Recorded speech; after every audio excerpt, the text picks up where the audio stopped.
এই মুহূর্তে কেন্দ্রীয় শহীদ মিনারে আছেন আমাদের বিশেষ প্রতিনিধি মহিবুল্লাহ মুহিব। সরাসরি যাচ্ছি তার কাছে। মুহিব, এনসিপির সমাবেশে উপস্থিতি কেমন দেখছেন, আর ইশতেহার ঘোষণা কোন পর্যায়ে?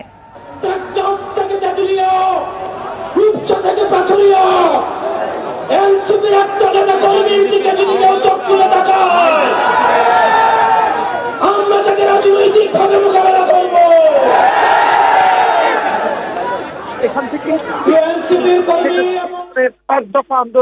আন্দোলন ঘোষণা করেছিল এই সংগঠনের সেই মন্ত্রী সেই কেন্দ্রীয় শহীদ মিনারই আজকের এই সমাবেশ। এবং যদিও এনসিপির জানানো হচ্ছে যে নতুন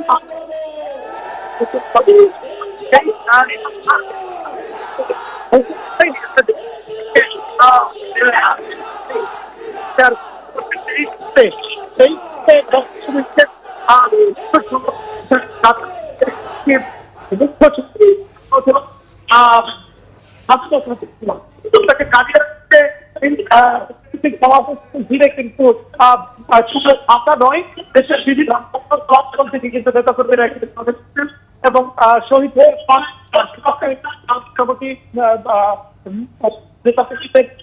উপস্থিতিতে পুরো এলাকা পুরো যে কিন্তু পড়ে গেছে এবং আশেপাশে অনেক নেতা কর্মীদের অবস্থান দেখেছি।